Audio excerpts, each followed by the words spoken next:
Thank you very much for joining us.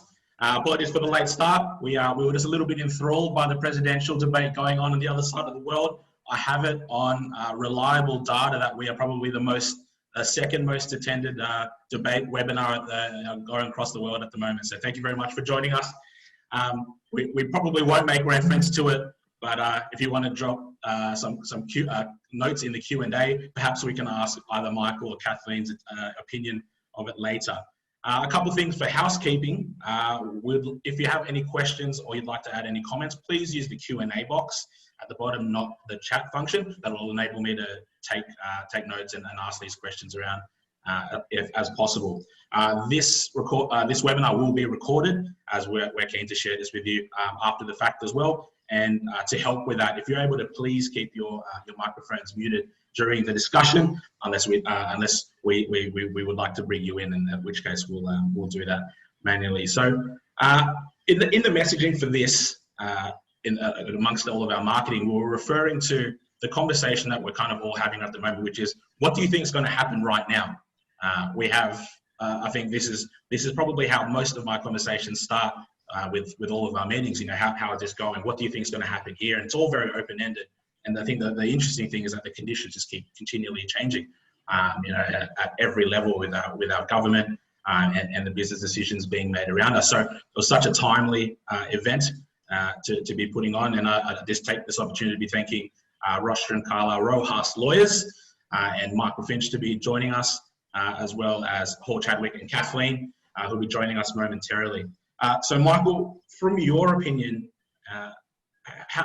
in your conversations in day-to-day, what are you finding? What's the market sentiment at the moment? Is it optimistic? Is it pessimistic? Where are we sitting at the moment, generally? There seems to be, a number of different perspectives from what we see. And I guess first off, thanks, Noel, for administering the conversation, and we will have Kathleen here very soon. From a legal perspective, this has been one of the most unusual and dynamic periods that we've ever seen. I mean, we've had to have some real changes to the corporations legislation and to the insolvency regimes, things that have been quite stagnant for a long period of time. And I guess what that's done is that I'd say it's injected a lot of uncertainty into the business community. We've got a lot of people taking their own perspectives on how the legislation operates and how they're meant to structure the business through this period of time. So from an advisor's perspective, there's some real opportunity. Sorry to cut you off there, but generally, Michael, are you seeing a market that is buoyed, that is optimistic about their short to medium term future, or are you seeing, generally in your day-to-day conversations, are you just seeing a little bit more of apprehension or negativity out there? Yeah, well, look, I think there's a bit of pessimism out there, especially from those who hold credit. For those people who are going, I've got 60, 90-day debtors. Yeah. Isn't even worth chasing, so I don't think they're going to survive. It's those are becoming sort of the conversations that we're seeing. Yeah. And for some of them, it's just an overwhelming sense of what can I do? There's nothing I can do. How can we get through it? Well, there's still some mechanisms left, and in fact, there's a whole host of new things that have been introduced. Yeah. I think sorry, we're open to discuss it. Yeah, I think you led in perfectly just before there, and I think people might have had, and businesses, they might have had this impression that with JobKeeper kind of helping prop up, we had the cash boost as well. So in amongst the COVID stimulus, some other grants, either federal grants or state-based, that did help. But JobKeeper 1.0, that finished, was it yesterday or the day before? So what are you thinking about the impact of business now, Michael? What are you seeing? What's your prediction? What should we be doing about it? Oh, look, it's the loss of JobKeeper 1.0, it's going to have a dramatic effect, I think, and it may just be that the appropriate push. Hello, Kathleen, you're here. I am here. I'm so sorry, guys. The presidential debate on the That's other side is riveting. I think that you might have to give us the update of what you were viewing this before. And I was just chatting with Michael about how JobKeeper is just wound up, Kathleen, and then I'm just getting his perspective on what's happening there. Michael, would you like to finish that off? Sure. Yeah, sure. It's basically my take on it is this.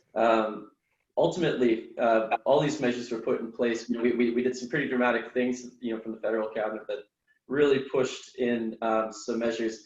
All those measures were designed to effectively allow for the orderly wind down businesses, or the survival, the stimulus. But in a lot of ways, businesses have really just put their head in the sand, taking it as a holiday instead of a relief. And hopefully what we're able to pass on today is a bit more information about how to effectively use that relief, and especially given that we are now moving towards a period of time where we're kind of at that death knell.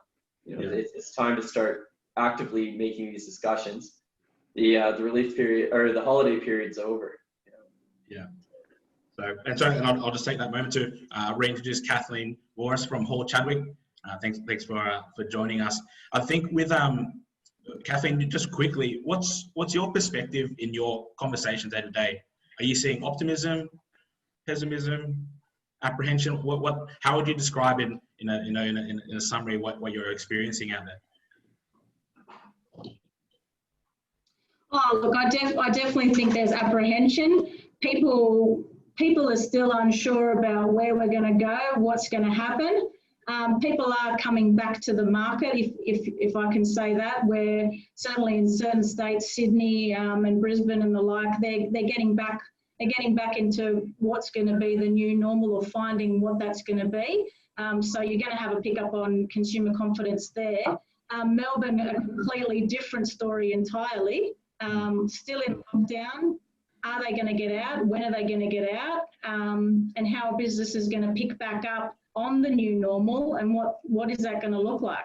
Yeah, and just staying with you, Kathleen, have things changed? And I appreciate it's only been 1 or 2 days since the end of JobKeeper 1.0. Have you seen anything immediately, or are you seeing or predicting, or is your team predicting, say, over the next week, perhaps an influx of activity because of that change? I'm not sure, because I think there'll be a lag time where people are going to see, well, where do we fit in now with JobKeeper 2.0, and what does that mean for us and our staff? Obviously, there's a reduction in the payments, that's clear. So eligibility requirements, you need to test that again. But there could be some uptake because you need to revisit your current employees, because if they've been engaged from 1 July, they're now in JobKeeper 2.0. So you've got to look at who's new on board in July, whether the old staff and your eligibility in terms of turnover, you still apply. Yeah. Make sure that they are still eligible and you're making those payments. Make the reduced payments, which are tiered based on the hours that those employees work. Around about 20 hours or more a week is what the tiers relate to. So 1,200 if you are more than 20 hours a week, 750 if you're under that. That's going to change again in 4 January 2021. So you've got to continually revisit this. And might I say that, whilst businesses are reviewing and looking at it, it's important to make sure you got it right. I can tell you from inside information, the ATO is not going to look favourably on people that are flouting the system. Mm-hmm. Yep. They will help those that have made honest mistakes. Yeah. And they'll support them through that, because it is new legislation, it's a minefield, and that's why it's important to get appropriate advice from an accountant or bookkeeper or what have you. Make sure you're doing the right things. My industry's gone down, but your general accounting business services has gone up so that they can support these businesses apply and continue to apply for JobKeeper. But the ATO, I'm telling you now, are reviewing every single application. That's the inside information from the Senior Director of the JobKeeper scheme. And they will be punishing those people that are paying employees that were not employees before, but suddenly became employees. You backdated it. You did some funny business. So, Michael, if I can switch over to you for a second here. Two questions, if I can. With the reduction in JobKeeper from 1.0 to 2.0 that Kathleen just mentioned, is that stimulus sufficient for the businesses that were still doing it tough? Is that going to be enough to buoy them through the next period?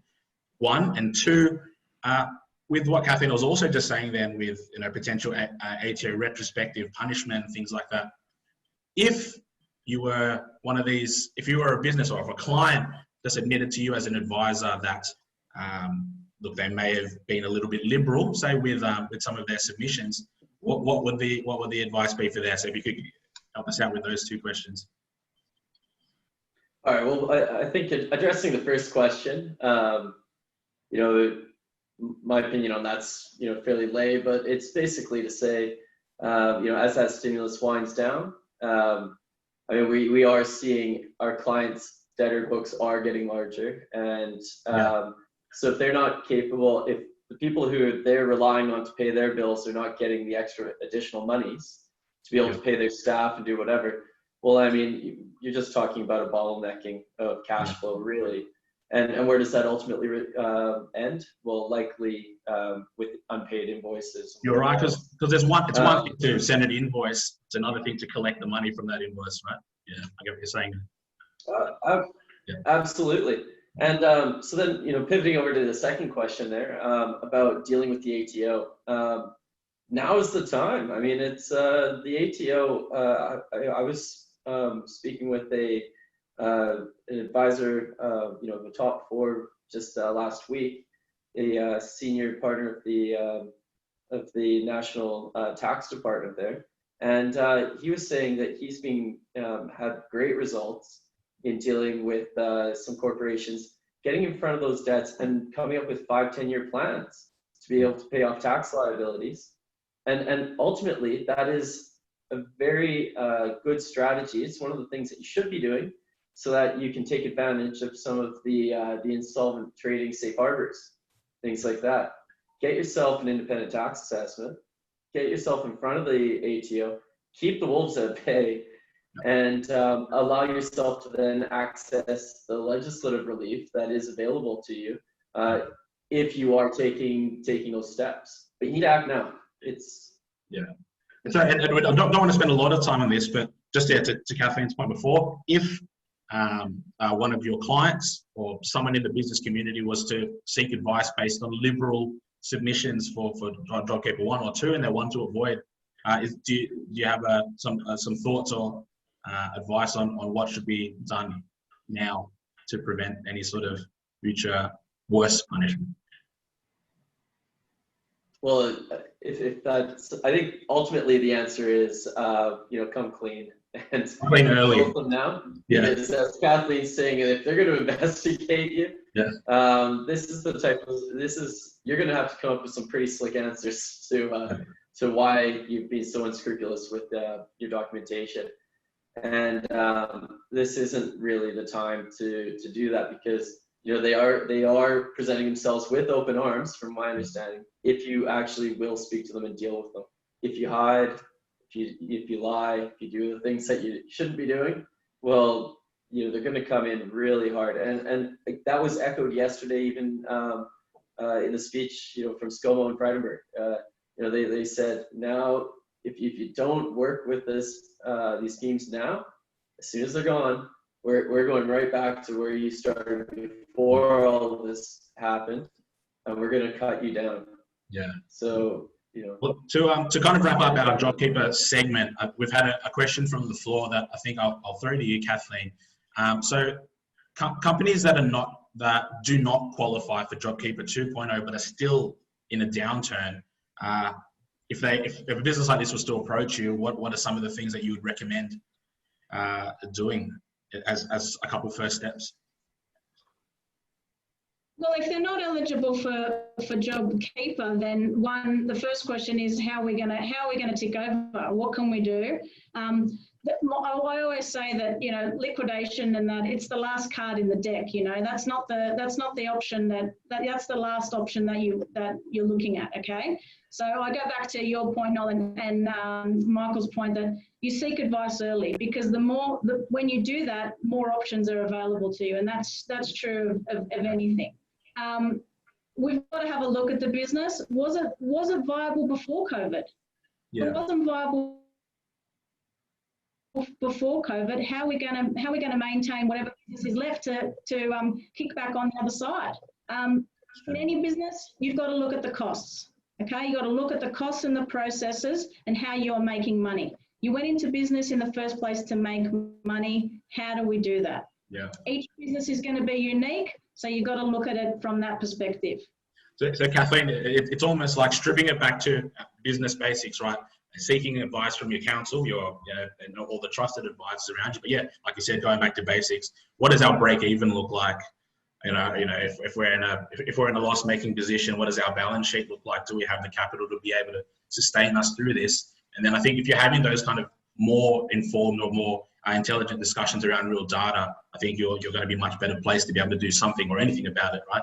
So I think absolutely right. Throwing back to you, Michael.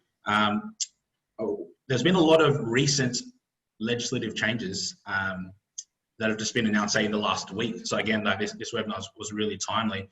Do you want to give a quick overview or perhaps a summary on the most pertinent changes that relate to everything going on right now? Yeah, absolutely. Look, I think we go right back to March when the pandemic was announced, because a lot of this is really built upon itself.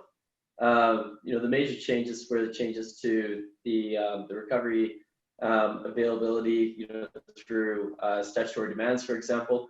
They raised the threshold from 2,000 up to 20,000 for recoverable debt, and they made that a 6 months lapsing period rather than a 21-day lapsing period. That's had a dramatic effect on the ability for people to collect or to use those mechanisms as a way of filtering out bad business and bad debtors. The next one as well was the COVID new style of safe harbor. Safe harbor scheme was introduced a number of years ago, but it came with a whole host of conditions for it to be able to be successfully invoked. Under the new version, you don't have to go and get the same level of advices and whatever else to be able to have that automatic safe harbor. You do, though, you have to start taking some sort of affirmative action to be able to access it, and you will need to show that you're not incurring debts that are unusual to your business. Those then have, they were meant to lapse on the 25th of September. That was then extended out on the 7th of September, and that's being extended now till 31st of December. When making that announcement, they said, look, we're giving you another 3 months to do this, but you have to do this for the orderly wind down and restructure of your business. It's not it's not so that everyone has a further holiday. We're not just extending spring break. It's time to actually take this serious. And it's kind of timely because you do see it coinciding with the roll down of JobKeeper. It's not that much time either, Michael. Right? Like that's 2 months. There's not too much time really. That's 2 months, right? That'll go pretty quickly. Yeah, that's exactly right. And start putting the actual holidays of Christmas in there. Exactly. I think in our conversation, right to the end, you're going to be trying to find advisors who are on board. In our conversations prior to this, Michael, you mentioned that there are some misconceptions in the market and the business, and I don't think it's anyone's fault. Perhaps some of the messaging maybe from the government has been ambiguous, but there were misconceptions. I think you're saying particularly around the stat demand changes. Is that right? Do you want to make comment on some of those misconceptions in the market? Well, absolutely. It's the one thing that you hear time and time again. People saying, oh, you can't wind a company up. You can't even issue a stat demand for the next 6 months. These things are not true. You can wind up companies. In fact, we have. You can issue stat demands. They just need to be for debts that are larger than $20,000 now. So, for those clients who may have had, trade credit type arrangements and sort of those lower debts, and they were used to just issuing, demands at a more bulk rate. Well, yes or no, they can't issue them for their debts that are less than 20. But I mean, time again, we've also, got other options for dealing with debts that are less than $20,000. So, yeah, okay. It's all still available. You just have to have the right pieces in place. Got it. Kathleen, I think one of the biggest announcements that I've come across recently was Treasurer Josh Frydenberg's announcement of potentially adapting a US-style Chapter 11 insolvency amendment. How can you summarize this in layman's terms for us? Like, what is the Australian government trying to achieve with this, and what does it mean for businesses here? Well, I think the number one thing they're trying to achieve is more recovery. So rather than companies prematurely being put down and the cost of that, they're trying to keep businesses afloat and restructure and get back on board. The government, doesn't want a bloodbath, so to speak, and so they've been putting all these measures in to stave that off. One of the ones will be the debtor in possession regime, which is what Josh Frydenberg has floated out there. Yeah. Essentially, what that means is that the director still retains control of its business, which doesn't happen in a formal insolvency setting.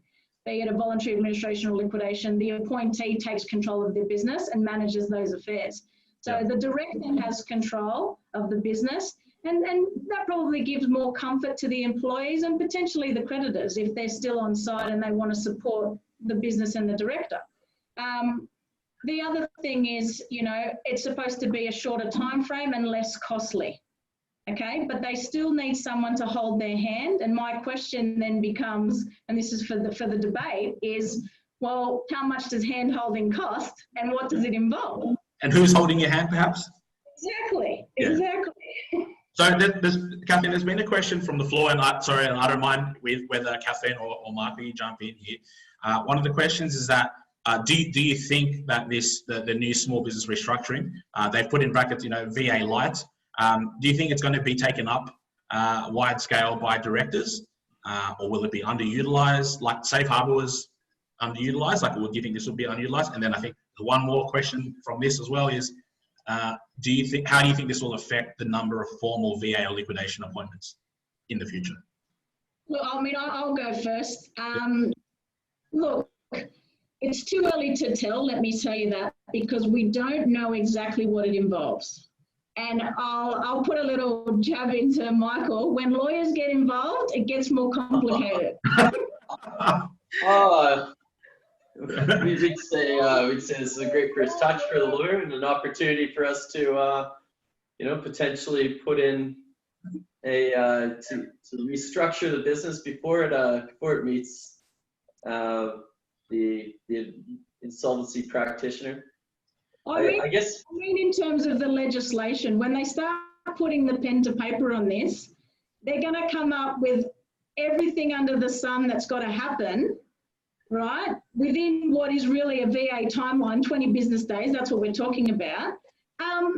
And how much reporting needs to be involved. And that's where the costs might not realistically be reduced. That's my concern. It sounds great in theory, but when lawyers and legislators and everyone gets involved, they say, well, you've got to do 25 different things. That adds to the costs. I think just an interesting point here is that we do have a red and a blue corner, given that Rostron Carlyle's branding is like a navy, and we've got all categories which is like a red. And just interestingly, there does happen to be a pretty serious, impactful debate happening on the other side of the world, but I happen to think this is a bit more riveting. Maybe a response from the blue corner. Michael, your thoughts on whether under this proposed Chapter 11 style reforms, what is the role of the lawyer now? I'm not saying in debt. What goes first, the lawyer? It's sort of the restructure process. Yeah, well, look, ultimately the way we see it is And Kathleen's absolutely right. We need to see how this is going to be properly, how the rules are going to be set out, and what will be the thresholds that need to be met. Generally speaking, your lawyer is not the one who comes and does all the math and the numbers. That's why we work so well with our friends, the insolvency practitioners. But if it is the case that with properly audited accounts or some sort of front-end accounting that can inform the process, it may be possible for the lawyer to conduct that process. That being said, from what I've seen as well, there will have to be distributions and things that are sort of made traditionally within the role of a liquidator. And I'll be interested to see how that will be addressed. And I think this really pivots to the last part of that question, which is, how do we see this reform affecting the number of formal appointments? Yeah. Well, if this isn't successful, it's going to have to go to that formal appointment anyway. So if you're not successful within those 20 days of getting 50% vote in value, which is sort of the floated threshold at the moment for allowing this process to be to go into place, well, the next step really is go and seek that advice and go into the heavy VA, if that's what we're calling it now. VA light or heavy VA. Yeah. Okay. The questions are coming in from the floor, and they're very topical. So, will the new safe harbor regime and the debtor protection be able to be used after a stat demand or bankruptcy notice has expired? Will this new safe harbor regime and the debtor protection be able to be used after? A question from the floor. Well, yeah, no. So that's a question we can't necessarily answer because what you have there is a presumed insolvency event. After a stat demand we do need to say as well, for a bankruptcy notice, we haven't heard anything from what I understand, anything on personal insolvencies and bankruptcies at this point, as far as this sort of light scheme goes. Yes. What I would say though is that we see it commonly before that you would appoint a company could put themselves into voluntary administration right before days before even a wind-up period. So whether or not that is going to be available to them, it seems likely that it could be if you could properly invoke it. And I would imagine then that you'd be in front of the courts. This is yet to be tested, right? But I think the courts will generally be sympathetic if you're able to put a genuine test in front. The way it would normally work with a VA is you'd commonly be given around 21 days, 28 days to actually run the first stages of that administration, and hopefully put a deed of company arrangement forward, which can then be presented to the court as evidence to show, well, look, the better circumstance than the liquidation is actually going to be an administration. So, okay. And sorry, yeah, Kathleen. I think that the debtor in possession, it doesn't stop all of creditors' actions. So it hasn't come out blankly and said that if a stat demands on foot, you can't enter into the debtor in possession regime. And similar to that, it hasn't come out and blanketly said that a creditor can't continue with enforcement action. So again, we don't have the detail on it and the specifics to know when, who, what, where, and what is going to happen. Having said that, though, if there are statutory demands on foot, I would consider it less likely that a proposal would get through. Yeah, okay. There was one more question before we move on out of this section, is that do we think that there's going to be a JobKeeper 3.0, Kathleen? I don't, because I had envisaged 2.0 because I was of the impression that no, the government wouldn't want to ruin people's Christmases, if I can say that. and they've extended it well beyond that to the 28th of March 2021. I think we've got to see what the landscape of the economy looks like at that point, and that'll come down to whether there's a lot of domestic travel occurring, and then even, dare I say it, international travel occurring into this country, to enable businesses to get back on foot and not have to rely on these government stimulus packages. And I go back to my earlier point, if you weren't okay before, you're probably not going to be okay when the taps are turned off. So that makes sense. The government can't keep giving more money out. And eventually the banks, the ATO, everyone needs to start collecting. Now there's one thing that JobKeeper has done is made people report. So the government actually has visibility on what taxes are owed. Yeah. I think that it seems like the government's been doing a greater job. Like if we look back at say STP, when they brought in single touch payroll and all these other things, there's a lot of data points that they have now, much more than they had before. And I think the accuracy of their data to track all these kind of things, as you're saying, Kathleen, is right. And yeah, you're absolutely right. Going back to basics. Yeah, if you are struggling now and if the taps are turned off, it does seem like it's whether there's a 3.0 or not. It may be difficult. For what it's worth, I don't think there will be a 3.0. Michael, did you have an opinion on whether that would be extended or not? I'd have lost Michael. Lost Michael. While he's coming back, Kathleen, there's a question for you. Will the advisor doing the debtor in possession be able to do the? I agree. I mean, we're looking at a. All right.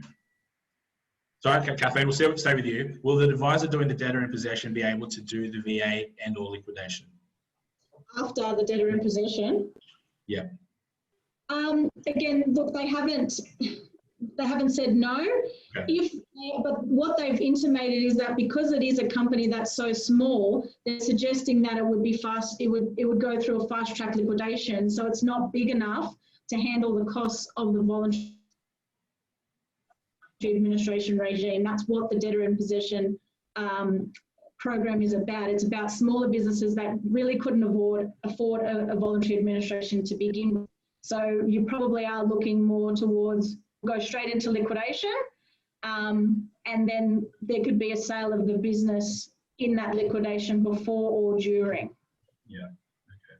So we're gonna move a little bit past like legislative change and push out into what are some things that we can do to try and push out of this period. So I think we're dividing the section into strategies amongst two camps. We've got strategies to survive, and then after that, strategies to then thrive if we're in a position to do so. And then within that, I think we're going to look at some defensive strategies. So Michael, I think just before I think we've got a couple of slides from Kathleen to go through. But before that, did you have any thoughts as to best defensive strategies that you're seeing in the market to survive this current economic period? No, we lost Michael again. All right, Kathleen, I think we're going to jump to you, and we're going to go. I think I might just pull up your slide. Oh, certainly. I think it's. I mean, the number one thing. We're still there, or no? Yeah, you're here now. Yep, come back. Yep.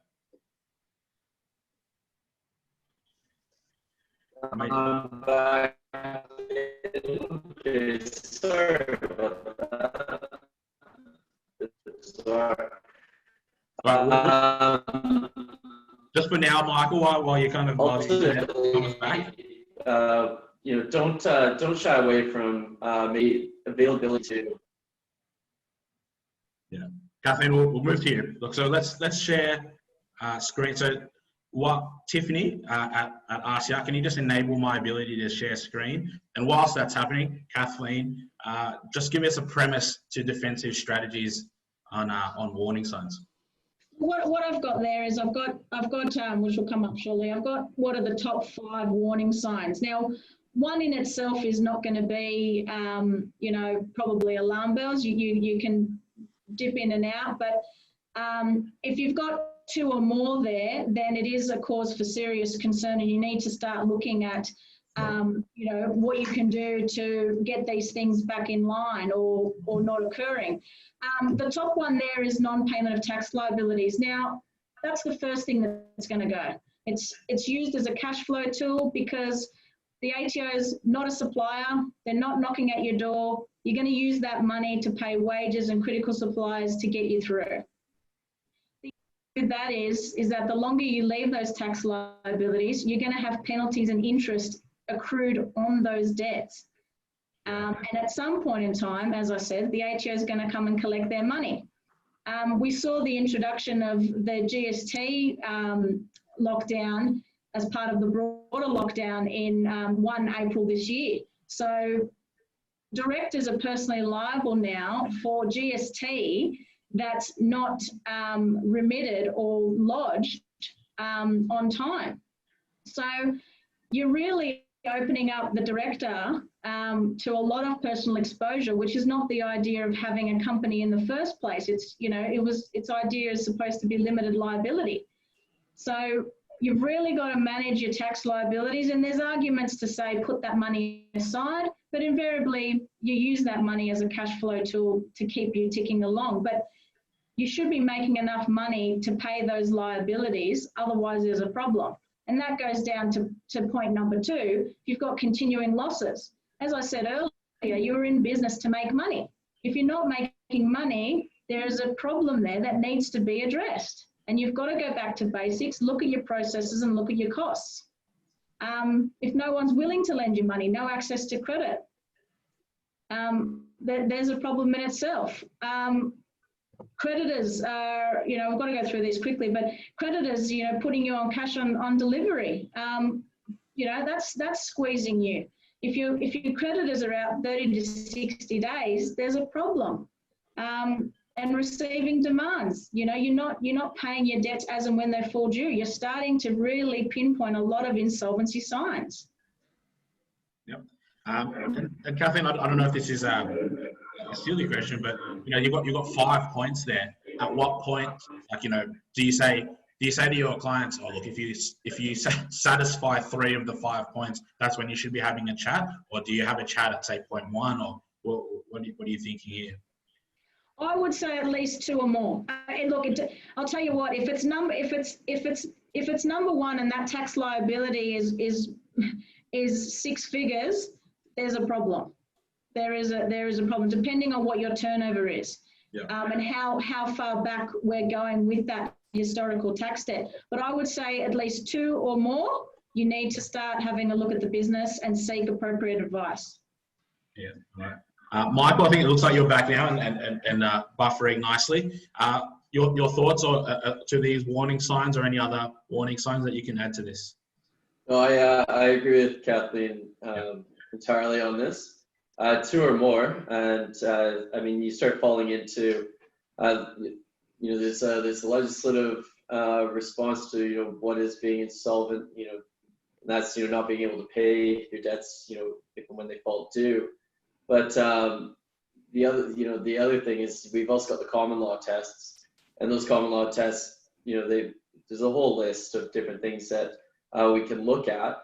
But generally speaking, it's when you start stacking these type of factors on top of each other, that's when the courts start to go, okay, well, look, this company is in fact insolvent, and you know, it's not likely to trade through, and it's not in the best interest of you know, the business environment to have this company around.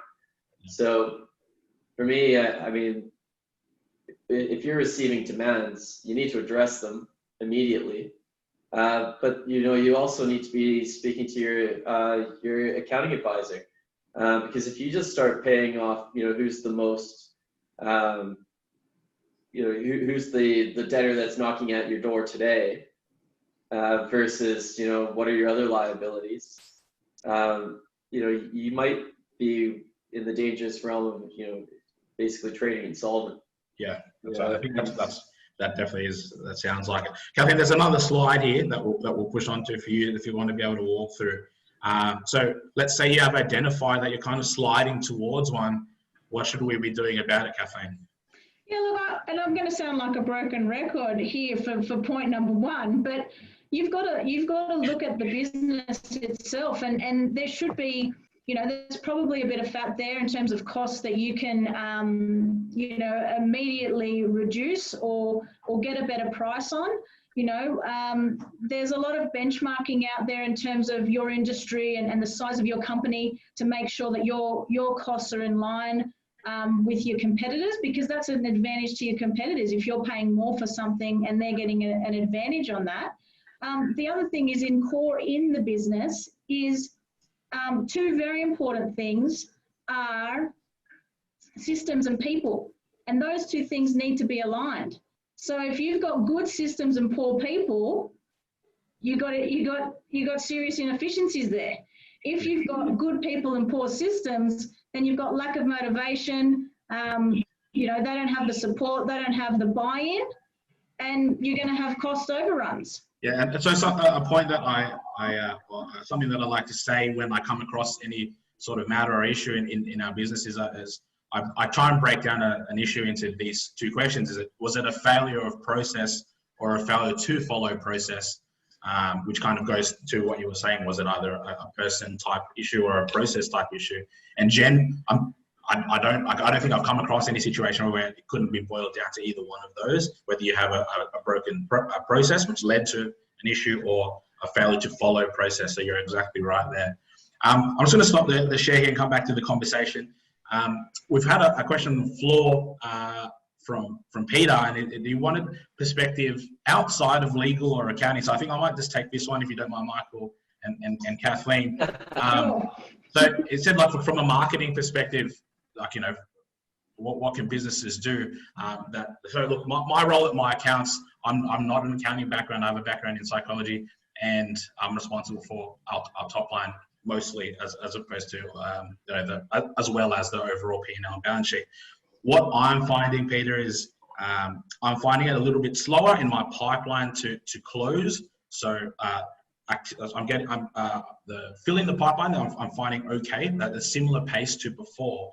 But what I'm finding then is it's getting difficult to get commitment to yes or no. So I'm finding it harder to get clients to say, yeah, would like to take you on board with these bookkeeping services, or say no, I'm okay, I don't want this. So I'm finding that where people are a little bit stuck in a decision-making capacity to make a decision. So what we're doing is we're actually increasing activity.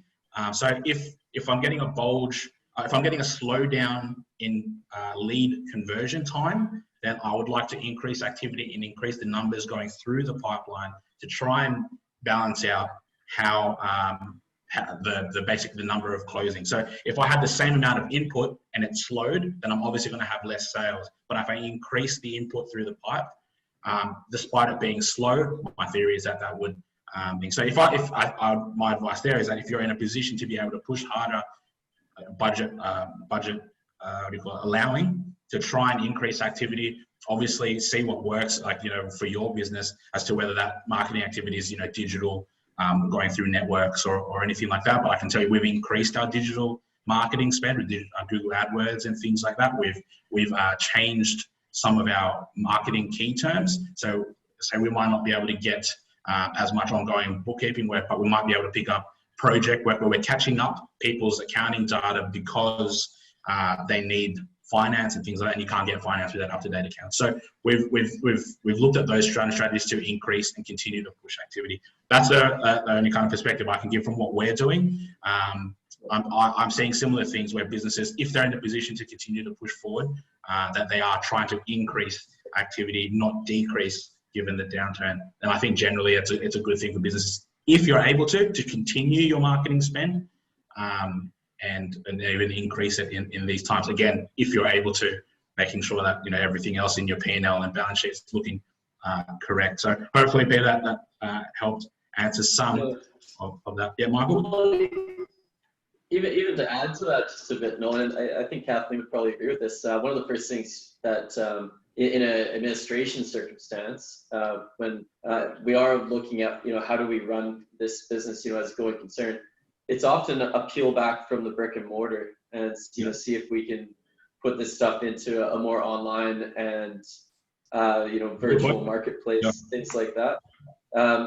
I think that's going to be a big way forward, is, doing those bigger offerings.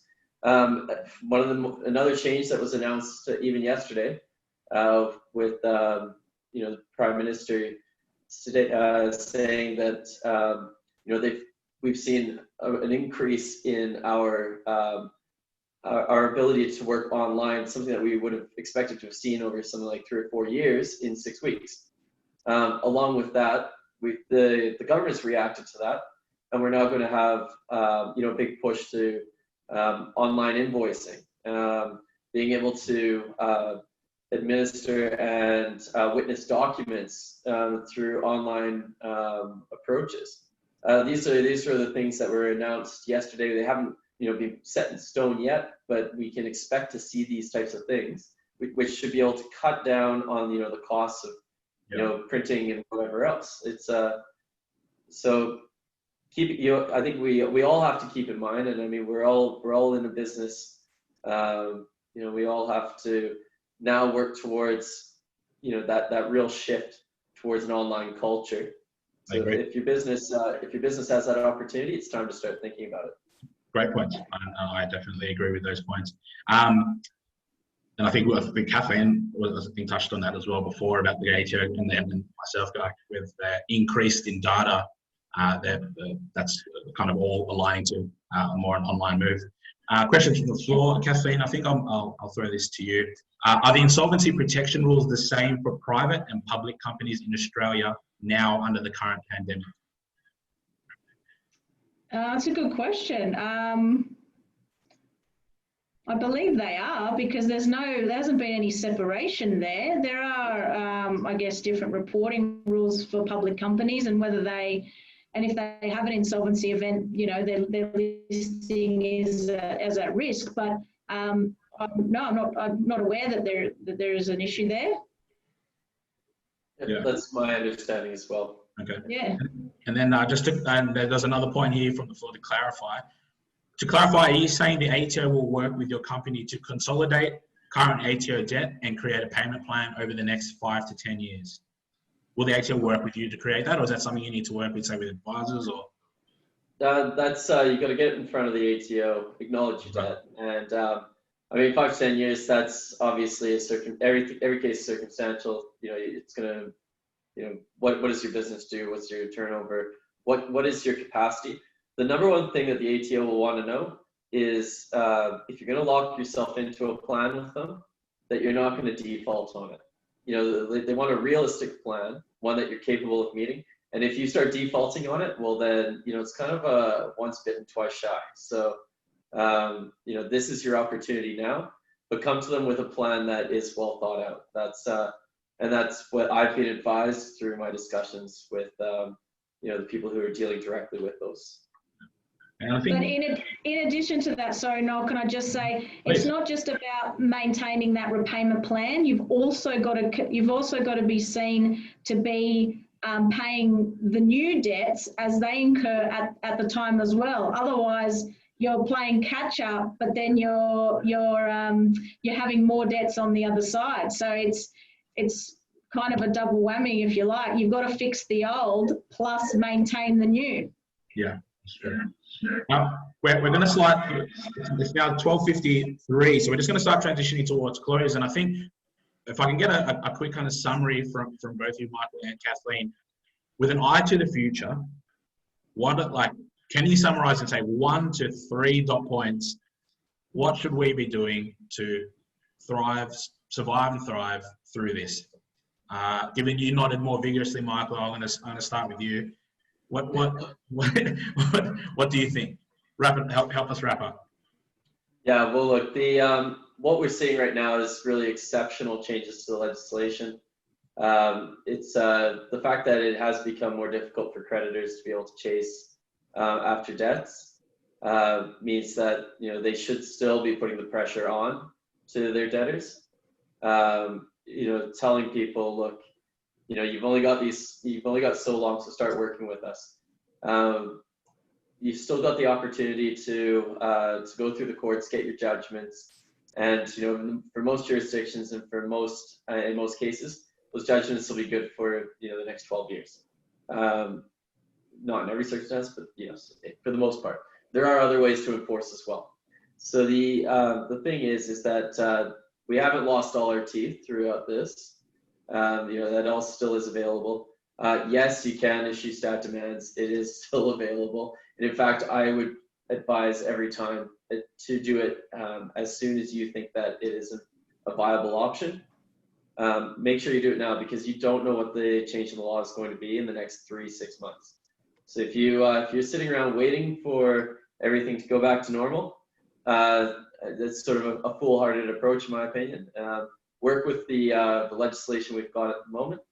When it comes to insolvent trading and the relief there, be active. I mean, if you don't get in front of this now, the word from the top down is if you let these opportunities go by and that these reliefs that we've provided, if you let this slip, they're going to come after you with the full force, and you won't be able to come back and reconcile any of that in the future. And that'd be a real shame for a lot of business owners. Right. Thank you, Michael. Kathleen, your thoughts in wrapping up as to what do you think? Like, if we're going to take something away, a key thing, so what we do to survive and thrive through this environment. I would say now is the time to clean house, right? Fix all the problems. You've had time in the last few months to go back to the basics. You've said that yourself, Noel. Have a look at everything. Make sure you can survive through this down period. Take advice from people. Like Michael said, there are opportunities that can come from this if you're able to take advantage of those. But clean house and make sure you can sustain on the other side. One thing I would say is, if you can't, why put good money after bad?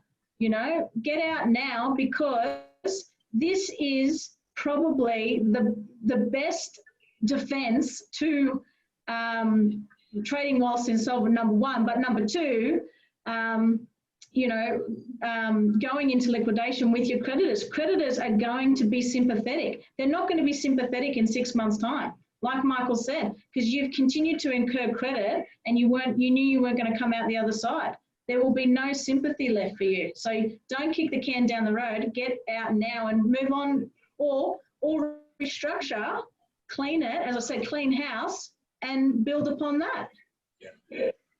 Thank you very much, Kathleen. Look, from my perspective, I am an optimist. I think I was referring before about sentiment and things like that. I appreciate that there is a lot of things happening out there, but I think perhaps my optimism at times can be naive. But I think if we stay informed and work with each other in the business community, whether it be accountant, your lawyer, insolvency practitioner, I think we're all here to help each other.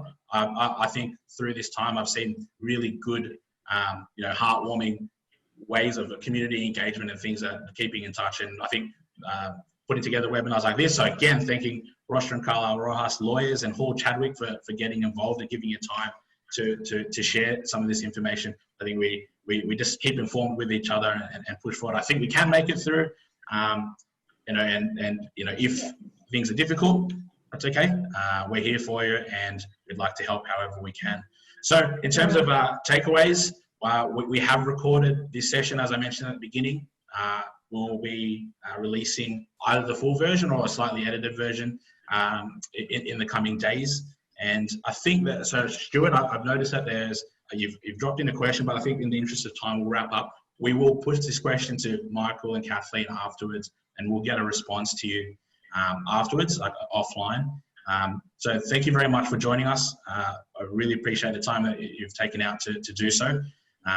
We'll be in touch soon, and please, if we can be of any help with anything, you want to continue the conversation, or you have specific questions you want to dive deeper with either Michael or Kathleen, please reach out. We'll get contact details over to you. Thank you again, Michael, Kathleen. Thank you. Thank you. Thanks for having me. Thank you. Thank you very much. Thank you, everyone.